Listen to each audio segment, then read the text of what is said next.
Ha! I'm back. Hello, everyone. Words are power.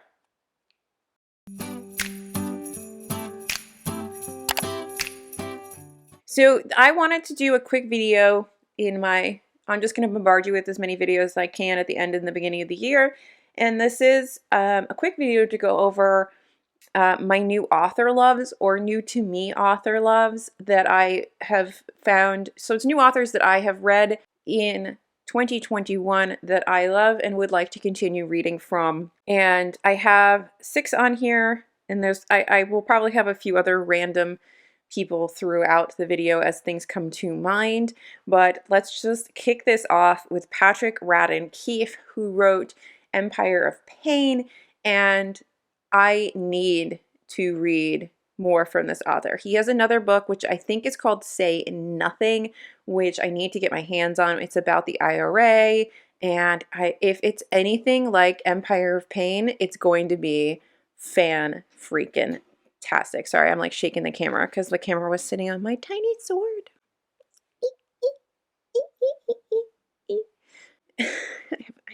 I need help. If you didn't watch our discussion with Jess Owens, we did pick Empire of Pain as our nonfiction November pick for TBR Lowdown. Subscribe to the podcast. I'll put a little thing up somewhere. It'll be down below. But this book was just so full of fuckery, and the way it was written was so compelling. And oftentimes nonfiction can be boring or too academic, or just not like I'm not an academic nonfiction reader unless it's in the sciences, which I guess technically Empire of Pain could be in the sciences, but I'm not really like into that kind of reading for the most part. Most times I want like a good narrative nonfiction, and this book was that. I mean, it was, go watch that. It's like a 2-hour long discussion of the fuckery that is Empire of Pain.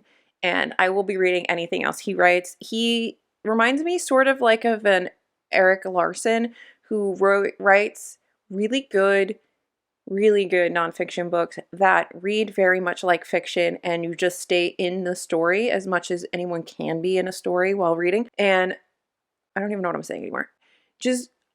I'm gushing. I'm shutting up. Okay, next book. So the other author that I read my first Sarah Waters book, which I was introduced to Sarah Waters by Naomi because she was reading Tipping the Velvet for some book club or some read along or something like that.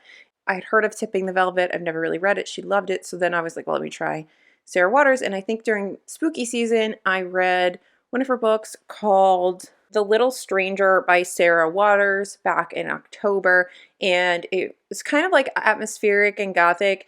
It wasn't my favorite book, but what I loved about it was how much her writing reminded me of Daphne du Maurier. And if you don't know me, you know that I love Rebecca and I love Daphne du Maurier's writing. And I just love how just lush and magnetic almost her writing is. It draws you right into the story, and she creates these really atmospheric environments where anyway, so Sarah Waters' writing gave me that feel, and it made me want to read more of her books. I have a couple down there. I have Fingersmith and The Paying Guests. I'm still looking to thrift Tipping the Velvet from her. One day I will get there. We will find it. And I will find The Little Stranger too, so I can add it to my collection. I mean, she's an author I had never read from before. And it was like, how have I never read her before? Because she's definitely in the sphere of authors that I would like. Like, if you liked Rebecca, if you like that writing, I would say read Sarah Waters.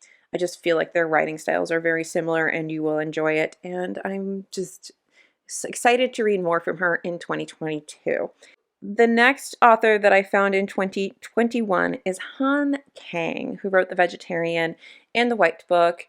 And I had to look it up because my brain completely blanked. Human Acts. So she wrote The Vegetarian, The White Book, which I don't have, and Human Acts, which I don't have yet. One day I'll have it. They are all translated from Korean, and her writing is weird and fantastic and poetic and visceral and just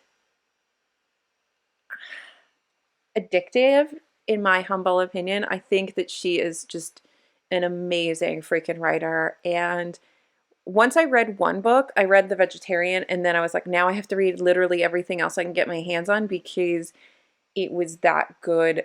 It was just that good of writing. Like the writing was just amazing. And they're three very different books, and the writing is amazing in all of them. The White Book is more poetic and meditative and reflective, and The Vegetarian is a lot more visceral and horrific and body horror and mentally, psychologically just traumatizing. And then Human Acts is just raw and violent and emotional. And it's just, she's so good. She's so freaking good. And I need to read more from her. She needs to write more. I need all the Han Kang in my life. New obsessions. Also, another new obsession this year is Kazuo Ishigaru. I read Clara and the Sun, and I have been collecting all of his other books when I can find them because Clara and the Sun was so good. I know that he wrote Remains of the Day, and I know that that is like his most well-known work, but my intro to Kazuo Ishigaru is through Clara and the Sun, and I loved this book. I think about it all the time. I know that it's kind of polarizing in the book sphere. I know that like not everybody loved it.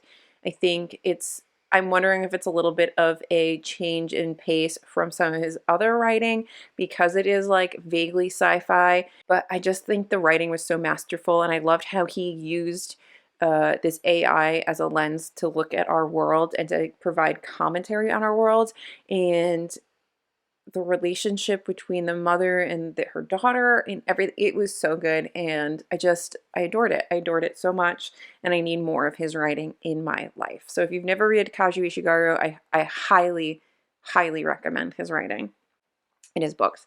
If you like lit fic, I don't think you'll be disappointed. Another author that I have on this list is somebody that I got in a unplugged book box this year, and that is Jasmine Kerr, and she has 2 books out that I'm aware of, and let me find them. The K section on my bookshelf is like hopping in this list. These are her 2 books that are out. It's When You Ask Me Where I'm Going, which is a collection of poetry, and then this one, which is If I Tell You the Truth, which is a novel based on a novella that's in this book of like prose and poetry. And I read this first. I read If I Tell You the Truth first, and this book moved me so much. It's the story of like an immigrant mother and daughter, illegal immigrants who end up the mother's illegal, the daughter is born in Canada, and it's their life. It deals with sexuality, it deals with body autonomy, it deals with family dynamics, it deals with SA and immigration and human rights and like all kinds. It is such a beautiful book, and I highly recommend people read it. This is her collection of poems that, If I Tell You the Truth, was expanded on, because there is a little novella that is the story that is in there, in this one. And I don't know if this is making any sense at all, but this is a collection of prose and poetry and some drawings and things that are just beautiful. And it talks all about like just what does it mean to like grow up and to like be a woman and to be an immigrant woman and to be a Muslim woman and to be a teenager and to just exist in this world. And it is abso-freaking-lutely beautiful. I mean, I guess I can read something to you. So this is I'm going to pick something random that I marked. And so this is Love Language Barrier. How much beauty is abandoned because there is no time to decipher something that seems so unfamiliar? How much love is lost in translation because we are still learning to communicate in a new language? Love does not leave bruises across your arms or across your mind. Love does not lend itself as an explanation, an excuse. Love does not hollow out your flesh and call your aching shell selfless. Love does not frighten or trap or suffocate. Love does not justify or manipulate or seethe in anger. Love does not apologize for the same crime every night because it's still learning how to stop. Love does not force you to stay. Love does not whisper all the reasons why no one else would ever want you. Love does not convince you that the pain is for your own good. So when they say they only break you because of love, do not believe them. Love would never do that. I love it so much. So much. And then my last, I was going to try to find my copy, but I feel like because all of my books for Fantasy Corner are sort of boxed up and quadrant off, and I can't find them all because that's the next installment of the Book Nook, which is going to hopefully happen by January. I think I'm going to be able to order supplies tomorrow, like as of filming tomorrow. I think I'll be able to order supplies. Anyway, so the other book, I'll just put a picture of it here. The other author that is new to me and I love is an author named Jim Wilburn, who wrote The Seventh Cadence. And this was sent to me kindly by Emergent Realms, which if you've been following, I think I've done an unboxing for the book here, and I've done some promotional work on my Instagram as well. I really loved this book. This is like epic fantasy at its finest. And I'm not, I feel like we're not getting a lot of this epic fantasy anymore. There's a lot of like YA fantasy and a lot of other kinds of fantasy, but these big epics, there's a few people doing them like a Brandon Sanderson and a John Gwynne. But I haven't delved into, I'll say for me, I haven't delved into the more indie space of fantasy writers. I think out of like a little bit of fear, but of it not being good. But this book is so good and Jim's writing is so great. And I love being able to talk to him online. It's one of my things I love the most about indie published authors or like smaller press authors. Like you have such a different rapport with them.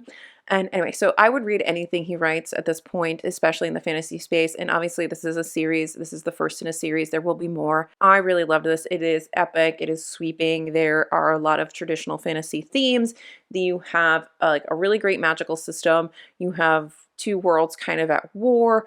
There's a lot of secrets that get that are being, divulged throughout. There's different like classes of people with magic. There's things that we are like science essentially that was trying to be squashed by more like religiosity. There's magical creatures. There's a feisty female character. There's the hints of a love interest. There's fucking ice dragons. Like, it is so good. I was so pleasantly surprised with how good it is, and I can't wait to see what else Jim writes in this series, because I loved it so much. And then there's a few other authors like that I read this year that I would love to see more from. I read Kason Callender for the first time this year. I would love to read more from him. He wrote Felix Ever After. For some reason, you don't know that. I read my first ever Frederick Bachman this year, and I'm obsessed and need to read more. Obviously, Robert Jones Jr. If I don't mention the prophets every couple videos or podcast episodes, something is wrong with me and I'm not doing my job correctly, because that book is phenomenal. I absolutely loved Morgan Rogers' Honey Girl, and I would read that, anything she writes going forward. We read this mystery set in London and after I think World War I, called A Gentleman's Murder, written by Christopher Huang, and I would read anything he writes going further, especially in the mystery space. I really liked that little mystery that we read, and I would highly recommend it if you could get yourself a copy. It was really, really good. I read my first book from Garth Nix, The Left-Handed Booksellers of London, and I really enjoyed it. I thought it was fast-paced and fun, and I had no complaints. Let me see if I can pick out a few more random authors that I feel like if you for some reason haven't read, go pick it up. I will say, if you for some reason haven't read any Silvia Moreno Garcia, I did not read her for the first time this year, but I started really going into her backlist works, and she's really amazing. The same with Virginia Woolf. I really started to fall in love with Virginia Woolf this year. Not read the first time this year, but rereading and reading a lot of her works, I really loved it. Mieko Kawakami, who wrote Breast and Eggs, read all of her stuff. She's amazing. Translated from the Japanese. So good. River Solomon, not the first time this year, but for some reason you haven't read River Solomon, please go do that. Oh, the amazing Octavia Butler. How did I make it to 2021 and I'm just reading Octavia Butler? I don't know, but we are fixing that. We are working on that. We are fixing that. Ooh, Rachel Yoder's Night Bitch. Now, I would definitely read more from Rachel Yoder.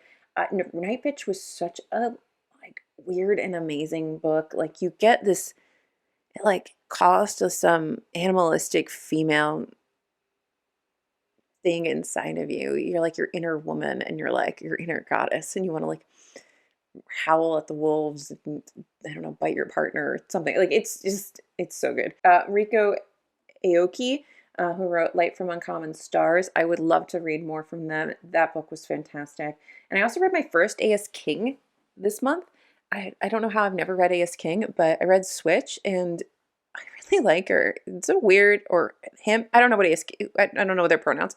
So we'll just say there. I really like them. It's a weird book, but I loved it. So yeah, that's just like a handful of random bonus round authors that I really loved this year. And yeah, so let me know who are some of the new to you authors from this year that you found and that you can't wait to read more from down in the comments. If you feel called to, please consider subscribing. Hit the like button if you enjoyed this. Share with your friends if you think they would like it too. Otherwise, I will see you guys in my next video, whatever it may be, because it's my channel and I can do whatever I want. Bye.